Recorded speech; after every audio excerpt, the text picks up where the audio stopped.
అనేక రకాల పోస్టులు పెట్టడం, లేనిపోని ఘర్షణలకు దారితీయటం అనేక సంవత్సరాలుగా చూస్తూ ఉన్నాం.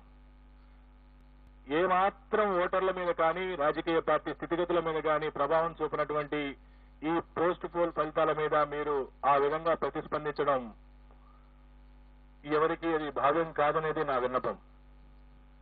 ఈ 3 రోజులు మీరు ఓపిక పెట్టి ఈ సర్వే సంస్థలు చెప్తున్నటువంటి ఫలితాలు రేపు 4వ తేదీ వస్తున్నాయా లేదా చూస్తే 4వ తేదీ రాలేదనుకోండి, ఆ తర్వాత 5 సంవత్సరాల పాటు విమర్శించవచ్చు.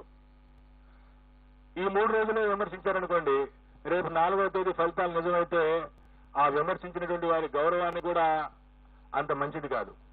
కాబట్టి రాజకీయ పార్టీల ప్రతినిధులు, రాజకీయ పార్టీల అభిమానులందరూ కూడా ఈ విషయం అర్థం చేసుకుంటారని, ఈ 3 రోజుల పాటు మీ పరిణితిని చూపిస్తారని, ఆ తర్వాత ఈ ఫలితాలు నిజంగా పోతే 5 సంవత్సరాల పాటు విమర్శించేటువంటి హక్కును మీరు పొందుతారని ఆశిస్తూ, ముందుగా తెలంగాణ నుండి నేను ఫలితాలను ప్రకటించదలుచుకున్నా.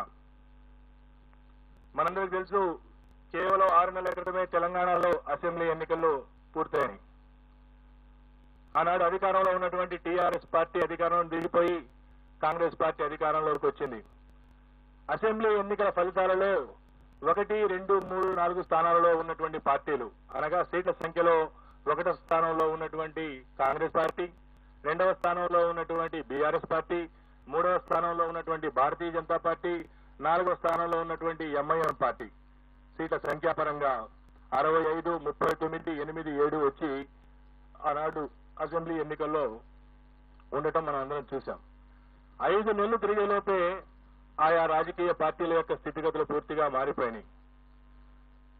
1వ స్థానంలో ఉన్నటువంటి కాంగ్రెస్ పార్టీ నేడు 2వ స్థానానికి వచ్చింది పార్లమెంట్ ఎన్నికల్లో. ఆనాడు 2వ స్థానంలో ఉన్నటువంటి టీఆర్ఎస్ లేదా బీఆర్ఎస్ ఈ రోజు చిట్ట చివరి స్థానానికి వచ్చింది, అనగా 4వ స్థానానికి. ఆనాడు 3వ స్థానంలో ఉన్నటువంటి భారతీయ జనతా పార్టీ ఇప్పుడు మొదటి స్థానంలోకి వచ్చింది. ఆనాడు చివరి స్థానంలో ఉన్నటువంటి ఎంఐఎం పార్టీ ఈనాడు 3వ స్థానంలోకి వచ్చింది. 5 నెలల్లో తెలంగాణ ఓటరు ఎంతో పరిణితి చూపించి రాజకీయ పార్టీల యొక్క ఓటు బ్యాంకుని, రాజకీయ పార్టీల యొక్క సీట్లను, రాజకీయ పార్టీల యొక్క స్థానాలను పూర్తిగా మార్చేసినటువంటి ఘటన దేశంలో చాలా అరుదుగా చూస్తుంటాం. అటువంటిది మన పక్కనే ఉన్నటువంటి మన తెలంగాణ రాష్ట్రంలో చూస్తా ఉన్నాం. మే 13వ తేదీన జరిగినటువంటి పార్లమెంట్ ఎన్నికల్లో 17 పార్లమెంటు స్థానాలకు ఎన్నిక జరగగా కాంగ్రెస్ పార్టీ 7 నుండి 8 స్థానాలను కైవసం చేసుకోబోతా ఉంది. కాంగ్రెస్ పార్టీ 7 నుండి 8 స్థానాలను కైవసం చేసుకోబోతా ఉంది. భారతీయ జనతా పార్టీ 8 నుండి 9 స్థానాలను కైవసం చేసుకోబోతా ఉంది. అలాగే ఎంఐఎం కేవలం పోటీ చేసింది 1 స్థానం అయినప్పటికీ భారతీయ జనతా పార్టీ అభ్యర్థి మాధవి లతతో తీవ్రమైనటువంటి పోటీ ఉన్నప్పటికీ ఎంఐఎం ఒక స్థానం గెలవబోతా ఉంది. గతంలో 39 అసెంబ్లీ స్థానాలు సాధించి అంతకుముందు 2019 పార్లమెంట్ ఎన్నికల్లో 8 పార్లమెంటు స్థానాలు సాధించినటువంటి టీఆర్ఎస్ పార్టీ ఇప్పుడు 0 స్థానాలకు పరిమితం కాబోతా ఉంది. 1 స్థానం కూడా ఈ ఎన్నికల్లో టీఆర్ఎస్ పార్టీకి వచ్చే పరిస్థితి లేదు.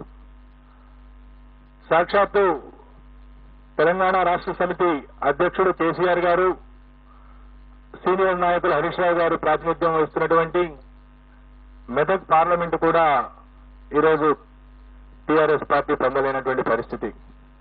గడిచిన అసెంబ్లీ ఎన్నికల్లో 7 అసెంబ్లీ స్థానాలలో 6 అసెంబ్లీ స్థానాలను సాధించినటువంటి టీఆర్ఎస్ పార్టీ 2 లక్షల పైచిలకు మెజారిటీ 7 స్థానాల్లో సాధించినటువంటి టీఆర్ఎస్ పార్టీ ప్రస్తుతం అక్కడ 2వ స్థానానికి రావడానికి పోటీ పడే పరిస్థితి, 2వ స్థానంలో కూడా ఉండే పరిస్థితి కనబడట్లా.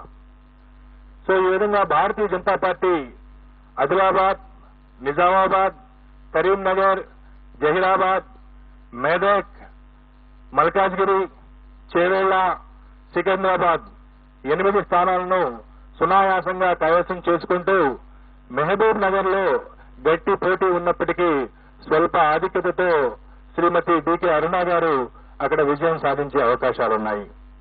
అలాగే కాంగ్రెస్